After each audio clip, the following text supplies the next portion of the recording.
Assalamualaikum warahmatullahi wabarakatuh, Sobat Insan Mulia sekalian. Kembali lagi bertemu dengan saya Dedi pada podcast Insan Mulia kali ini. Dan masih membahas tentang seputaran Ramadan. Kali ini saya bersama Pak Hajar Awaludin. Assalamualaikum Pak. Waalaikumsalam. Nah, kali ini kita akan membahas tentang zakat. Ya, kita sudah masuk 10 hari terakhir di bulan Ramadan. Tentu salah satu kewajiban kita yaitu zakat fitrah.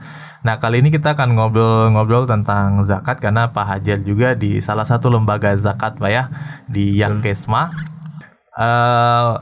Pertanyaan pertama nih Ustadz, yang paling sering sekali tentang zakat ini. Kan zakat itu yang paling kita ketahui itu di bulan Ramadan ini yang selalu dibayarkan zakat mal dengan zakat fitrah. Umumnya kan seperti itu Ustaz. Nah, kemudian pertanyaannya nih Ustaz, sebenarnya apa sih perbedaan dari zakat fitrah, zakat mal, kemudian sekarang ada zakat profesi? Sebenarnya perbedaannya di mana sih Ustaz? Sebenarnya zakat fitrah itu lebih ke mensucikan diri ya, jadi dia kewajiban personal. Kalau hanya memang penunaiannya itu memang saat bulan Ramadan. Selain itu kalau ada zakat harta atau zakat mal itu secara periodisasi dia lebih ke 1 tahun, artinya perhitungannya ke 1 tahun. Mengenai tepatnya itu dia banyak orang lebih tepatnya ke bulan Ramadan. Sebenarnya kan ada tahun pembukuan itu mungkin 1 tahun, sekarang mungkin dari Januari sampai Desember, tapi sebagian besar umat Islam itu menunaikannya saat bulan Ramadan karena ya tentu saja mereka mengharapkan pahala yang lebih dibanding menunaikannya di sekadar di akhir tahun, mungkin seperti itu. Oh, jadi ada boleh dikata sugesti lah ya, kayaknya lebih afdol nih kalau di bulan Ramadan gitu ya. Motivasi ya. Motivasi lebih termotivasi. Oke, baik. Kalau cara perhitungannya sendiri zakat itu gimana Ustaz? Tadi zakat fitrah, kemudian zakat mal, itu gimana sih perhitungannya itu? Kalau perhitungannya mungkin lebih matematis ya, tapi setidaknya pada secara lebih umum, perhitungan itu lebih ke brutonya. Bruto, jadi berat kotor ya? Ya, sebab kalau dihitung ke neto artinya sudah dikurangi hutang dan segala macamnya tuh malah nanti gak jadi menunaikan. Kurang lebih begitu. Mengenai perhitungan teknis bolehlah nanti dibantu di Japri ya. Oh yes. Jadi untuk menunaikan zakat perhitungannya lebih teknis dan itu tiap orang pasti berbeda karena penghasilannya lain-lain dan kebutuhannya juga macam-macam. Artinya begini, manusia lebih banyak beralasan untuk menunaikan zakat mal itu terutama kan. Iya, saya kan sering gini ya, kalau Sobat Insan Mulia ya, ini nggak bukan untuk mengajari tapi kan paling sering itu saya dengar cerita kan begitu. Oh ini haulnya sudah pas ini. Sekarang takarannya berapa saja untuk zakat mal ya standarnya? Kalau zakat mal lebih ke emas. Emas berapa gram saja? 85 gram. 85 gram. Wow, satu 85 gram. Tapi kalau umpamanya pas sudah mau 85, begitu mau 1 tahun, sebagiannya dijual. Itu gimana Ustaz? Menghindari zakat mal. Betul, itu juga ada satu trik yang dilakukan oleh orang yang mengerti. Ya, berbahaya ilmu ya. Memang secara praktek dia benar karena dia jual untuk keperluan apanya, tapi kan secara syariah kalau misalnya itu dia harus menunaikan, dia akan keluar dengan cara apapun. Pasti akan ada cara. Kalau mungkin kita pernah mendengar atau mungkin pernah mengalami harta yang uang panas ataupun harta yang ya dalam terminologi agama itu disebut dengan harta yang tidak berkah, itu dia akan keluar dengan cara apapun. Mungkin kita kena musibah di jalan, ban bocor, atau mungkin kita terima uang 100.000 tapi dia awet berhari-hari, itu mungkin uang dingin, atau mungkin kita terima uang lumayan banyak tapi dia habis dalam tempo singkat. Ya itu rasanya hartanya nggak berkah ya gitu. Harapannya sih kita terhindar dari yang demikian. Amin. Kalau untuk zakat fitrah sendiri Ustaz, kan sekarang itu memang cenderung orang itu kan membayar zakat fitrah kan dengan uang gitu. Ya, artinya untuk memudahkan proses penyaluran gitu. Untuk Yankesma sendiri Ustaz, apakah Yankesma itu juga menerima umpamanya orang membayar zakat beras gitu, ataukah kayaknya beras susah nih distribusinya nih, atau seperti apa gitu Ustaz yang selanjutnya untuk zakat fitrah tuh? Baik. dalam menunaikan zakat ini kalau di Yakesma lebih kepada cenderung kemudahan untuk menunaikan. Jadi jangan sampai dari pihak pengelola dari amil zakatnya mempersulit muzaki itu untuk menunaikan zakat. Kita mungkin pernah ketemu ada yang bersikukuh dengan beras sebagai makanan pokok. Kalau memang menurut mereka keyakinan benar dan memang kaidah dasarnya adalah dengan makanan pokok, ya itu kita harus terima. Di lain sisi kita juga menggunakan berbagai macam platform pembayaran. Jadi metode kris. Pakai kris ya itu juga termasuk salah satu upaya untuk memudahkan muzaki untuk menunaikan zakat, atau dalam tanda kutip memudahkan muzaki untuk beribadah, kan zakat itu ibadah juga. Kurang lebih gitu. Iya, tentunya. Kemudian kalau besaran zakat fitrah sendiri, Ustaz, ini kan di kalangan awam ya, baik itu kan kadang agak ada beberapa pertanyaan lah yang masuk ke saya terkait dengan zakat fitrah yang harus dibayarkan. Itu kan 2,5 kilogram gitu ya. Betul, dengan 2,5 kilo. 2,5 kilo dengan takarannya itu per orang gitu. Nah ini 2,5 kilo ini kan kemudian ada level gitu yang umumnya ya. Betul. Sejak tiap tahun tuh selalu ada level beras bagus, superior, premium, nah gitu kan. Nah itu.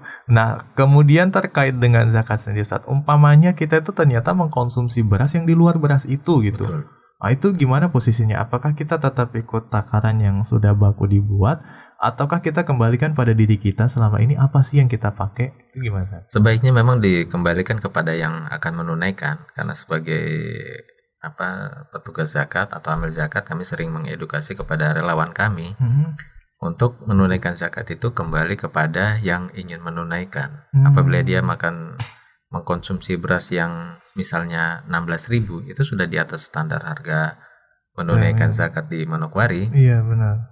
Mau tidak mau kami mengedukasi muzaki tersebut baiknya membayar zakat dengan harga beras yang biasa dikonsumsi gitu. Oh umumnya gitu saja. Betul. Nah, apalagi kan umpamanya kita menghindari ini beras putih, beras merah kan agak mahal nih. Berarti kita harus pakai itu juga gitu ya. Sebaiknya begitu saja diikutin. Oke. Ya itu poin baru ya Sobat Insan Mulia ya. Jadi patokan yang ada itu sebenarnya untuk membantu mempercepat, tapi itu tidak menjadi patokan utama gitu ya. Kemudian Ustaz, tentang zakat sendiri untuk proses penyalurannya. Tadi kan zakat itu ada zakat fitrah, ada zakat mal. Nah kita kan tahu selama ini zakat itu harus habis dibagi sebelum khatib naik ke atas mimbar sholat id. Nah apabila sudah lewat mimbar sholat id dan zakatnya belum terbagi, maka dia jatuhnya menjadi sedekah. Apakah itu untuk semua bentuk zakat atau seperti apa nih Ustaz terkait dengan itu? Zakat yang lebih detail sebenarnya itu yang dari yang menunaikan. Kalau misalnya dia menunaikan sebelum sholat id, namanya zakat. Kalau ditunaikan setelah sholat id, berarti namanya sedekah. Jadi kalau untuk didistribusi itu lebih kepada aspek etis ya. Jadi mungkin kalau selama ini yang kami coba jalankan di Yakesma Papua Barat itu, sebagian didistribusi malah mungkin 5, H-4 kalau tidak salah, supaya yang menerima uang zakat itu ataupun manfaat dari beras dari zakat fitrah itu dia akan punya kesempatan untuk membelanjakannya paling tidak seperti itu. Sebab kalau dibagikannya saat sebelum sholat id, istilahnya dia mau belanjanya kapan? Padahal tahu sendiri kan kalau Lebaran tutup gak ada semua toko. Iya betul. Semua pasar tutup. Cari makan saja susah kalau misalnya ingin beli itu bareng-bareng. Kurang lebih begitu. Masya Allah. Jadi yang penting itu akadnya sebelum itu ya. Betul. Ditunaikan lebih awal, itu insya Allah lebih bermanfaat. Walaupun secara syariah, secara jujur saya harus katakan bahwa zakat itu ditunaikannya, afdolnya itu setelah sholat maghrib waktu 1 Syawal itu. Jadi perhitungan 1 Syawalnya kan maghrib sebelum besok Lebaran. Nah, gitu. Jadi afdolnya ditunaikan saat itu. Hanya secara teknis kalau kita terima zakat fitrah sampai ratusan juta kemudian mau didistribusi dalam tempo 1 malam, kemudian artinya yang menerima itu belanjanya kapan? Iya ya, memang. Iya itu jadi ada pertimbangan di situ ya Sobat Insan Mulia ya. Jadi kalau yang belum bayar zakat mungkin bisa kita percepat penunaian zakat ini. Artinya kita niatkan supaya ya saling kerjasama lah biar bisa didistribusikan juga dengan cepat, tepat, sesuai dengan target dan sasaran. Nah, ya. Kemudian Ustadz, terkait dengan proporsi pembagian zakat itu sendiri. Baik. Kan kalau di surat At-Taubah 60 kan ada 8 golongan yang berhak mendapatkan zakat ya. Betul. Nah, salah satunya itu. Nah, kemudian proses pembagiannya itu gimana? Zakat ini ketika kita distribusikan, umpamanya di Manokwari, itu kan umpamanya di mana salah satu kan ada fakir, miskin, gorim, saya lupa ya. Ya, ada 7 ya. Ada 8. Ada 8 ya. Kalau yang satu itu kan yang budak itu hamba saya, betul. Harusnya sudah nggak ada. Harusnya sudah nggak ada. Nah, itu proses pembagiannya tuh gimana, Ustaz? Berapa yang diterima oleh seorang penerima zakat? Apa sih sebutnya, Ustaz? Penerima manfaat. Penerima manfaat. Iya, itu apa? secara nasional namanya penerima manfaat, tapi secara syariah namanya mustahik. Oh, mustahik atau penerima manfaat. Itu ada nggak ya perhitungannya, Ustaz? Umpamanya ada seorang yang dia itu bagian daripada golongan itu dan berhak menerima. Dia sendirian. Kemudian ada tetangganya. Di tetangganya itu sudah berkeluarga, anaknya 1. Agak jauh ke sana, ada sudah berkeluarga, anaknya 9. Nah, ini bagaimana proses perhitungan? Ya, tentunya penerima manfaat itu sebelumnya sudah melalui tahapan survei terlebih dahulu. Jadi kalau ada kepala keluarga 1 orang tentu beda terimanya dengan yang punya anak 9 tadi itu. Insya Allah pembagiannya kita upayakan supaya adil. Walaupun pengertian adil itu juga masih adil manusia ya, bukan adil yang seadil-adilnya. Iya, seadil-adilnya. Hanya kurang lebih kami mencoba memberikan manfaat itu sebesar-besarnya kepada orang yang berbeda sesuai dengan dia punya beban, ya boleh dibilang beban ini tanggungan kurang lebih begitu. Jadi disesuaikan ya, Ustaz ya. Selalu disesuaikan. Hanya pengertiannya pemberian sesuai tanggungan itu juga beban hidup dasar. Beban hidup dasar, bukan yang artinya begitu diberikan sampai bisa beli HP dan lain sebagainya, bukan cukup untuk hidup. Beban hidup dasar itu apa sih, Ustaz? Bukan Sobat Insan Mulia juga perlu tahu nih yang dimaksud apa nih? Ya, sandang pangan ya. Sandang pangan dan belum sampai papan nih. Ya, papan belum. Walaupun memang dia kalau ditelusuri lebih lanjut lagi memang peruntukan zakat ini kan dia luas memang. Jadi peruntukan penyaluran zakat ini lebih ke manusia. Jadi untuk mengentaskan kebutuhan hidupnya atau mungkin kalau misalnya lebih jauh bisa untuk pendidikannya. Sebab zakat itu kan ya untuk mengatasi hal-hal yang dibilang maqasid syariah. Mungkin lebih dalamnya maqasid syariah itu ada kurang lebih 4 hal. Di antaranya adalah untuk mempertahankan jiwa, mempertahankan harta, dan mempertahankan kesehatan, dan mempertahankan keturunan. Kurang lebihnya seperti begitu. Masya Allah. Ya, jadi itu ya Sobat Insan Mulia sekalian ya. Jadi ternyata memang peruntukannya ya disesuaikan ya kebutuhan masing-masing, nggak bisa sama dong. Ya betul. Tentunya sesuai ke beban. Sesuai dengan beban, semakin berat beban ya kita dibantu dengan zakat ini supaya tidak seberat itu bebannya. Betul. Gitu ya. Nah, kemudian salah satu dari penerima manfaat itu kan amil juga. Iya, betul. Nah, ini kemarin sempat viral ya soal ACT itu, Ustaz ya. Betul. Yang sempat viral. Nah, ini kan kita nggak tahu nih sebenarnya seperti apa. Sebenarnya hak dari amil itu berapa bagian sih, Ustaz, dari zakat yang diberikan itu? Di kaidah di Al-Qur'an itu surat At-Taubah itu karena penerimanya 8, jadi termasuk 1/8. 1/8. Ya, jadi porsi amil itu 1/8. Ya, jadi gitu ya. Jadi kalau memang semakin banyak ya memang karena banyak juga yang harus diurus. Itu untuk operasional semua ya, Ustaz ya? Iya, betul, termasuk operasional. Iya, itu jadi 1/8 itu untuk operasional semua ya, untuk aktivitas dan lain-lainnya, pembagiannya seperti itu. Iya, ada pertanyaan nih, Ustaz. Pertanyaan selanjutnya tadi tentang zakat mal. Bagaimana dengan emas elektronik? Nah, ini kan sesuatu yang baru nih. Apakah kemudian dia kena zakat juga atau enggak ya, kayak gitu? Tentunya sebelumnya kita harus meninjau secara aspek syariah mengenai tabungan emas itu, karena ini termasuk dengan fikih kontemporer. Kalau kita melihat emas itu sebagai investasi kemudian dia berwujud, maka mau tidak mau dia akan dikenakan zakat mal itu. Di lain sisi ada investasi emas yang hanya berupa nilai tapi tidak berwujud emas, itu memang harus ditanyakan lagi ke yang berinvestasi itu, karena itu kan sifatnya volatil ya, artinya berubah-berubah ya. Jadi kalau misalnya akad perjanjiannya harga emas itu fix, itu mungkin boleh, tapi kalau memang dia volatil kemudian berubah-berubah dan tidak berbentuk fisik, maka itu agak berat ya? Harus ada pembahasan khusus lah. Harus ada pembahasan khusus, sebab di Dewan Syariah kami yang saya pernah mendengar sosialisasi tentang itu, emas itu baru halal, dikatakan halal artinya secara syariah diperbolehkan kalau dia dagangnya dalam bentuk fisik, dia berwujud. Kalau tidak berwujud, artinya kita harus teliti juga mengenai akad jual beli emas itu. Kalau digunakan sebagai, artinya kan dia sebagai investasi. Lain halnya kalau dia sebagai alat pembayaran. Kalau ditunaikan sebagai alat pembayaran ya boleh. Artinya ini aspek syariah ya, aspek syariah memandang emas sebagai alat pembayaran boleh. Pembayaran digital boleh. Tapi kalau dia tidak berwujud sedangkan jadi investasi, itu kan dia mengambang, tuh artinya posisinya tidak pasti, belum jelas ya. Belum jelas. Sekali istilahnya sekali listrik mati, terus kita nggak jadi tahu nilainya. Istilah ininya begitu. Iya ya, kayak Bitcoin gitu ya.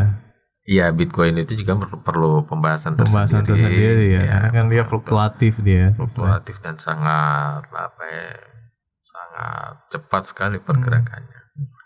Padahal itu dia ditawarkan sebagai investasi, bukan sebagai alat bayar tuh. Oh iya, benar, jatuhnya dia ke investasi.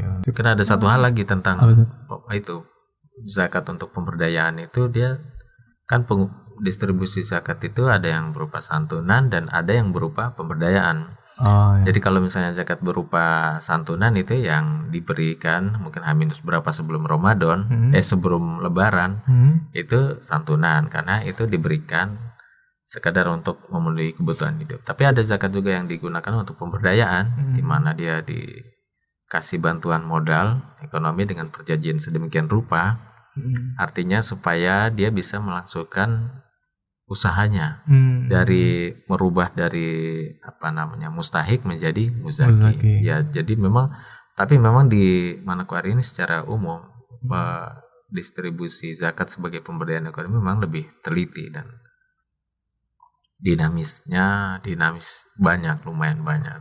Iya. Termasuk ada aspek drama dan lain sebagainya. Tahu sendirilah kalau orang terima uang, kemudian ada pemberdayaan usaha dan kemudian ada salah perhitungan dan lain sebagainya, itu kan bisa terjadi, namanya manusia. Apalagi ini termasuk kalangan yang pemula. Dan boleh dibilang bisnis pemula pebisnis pemula. Jadi peluang gagalnya besar lumayan besar juga ya. Gitu ya. Jadi memang ada penyaluran melalui pemberdayaan tadi saja. Betul. Artinya bagaimana zakat juga mampu menaikkan derajat seseorang. Oke, masya Allah. Ya, Ustadz, alokasi zakat itu kan sudah ada lah ya, sudah luas gitu ya. Kemudian banyak programnya ya. Salah satunya saya lihat tuh di Yakesma banyak program pemberdayaan ya. Betul. Nah ini saya mau bertanya lebih spesifik nih Ustadz nih. Sebenarnya kalau zakat itu digunakan untuk membangun masjid, boleh nggak Ustadz ya?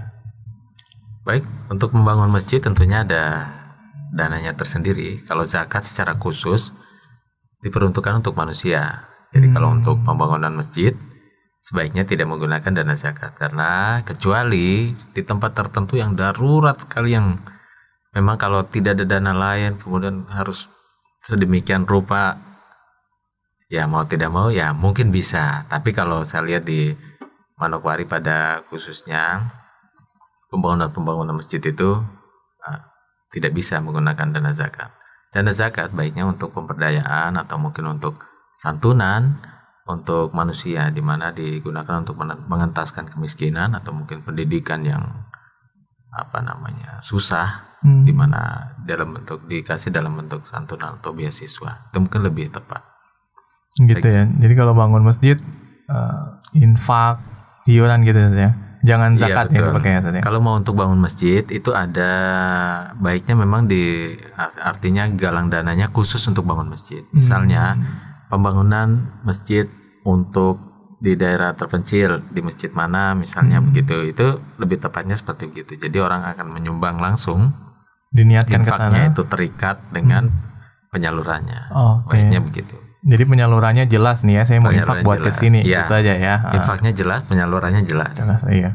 Kemudian ada satu lagi Nusa tentang zakat nih ya. Terkadang kan gini ya, saya tinggal di Manokwari, lama di Manokwari gitu ya. Alhamdulillah mencari kerja juga di Manokwari, penghidupan di Manokwari. Kemudian saya berpikir, kayaknya saya mau bayar zakat di kampung aja dah. Di kampung ini masih banyak orang kurang mampu. Nah itu gimana tuh Ustaz?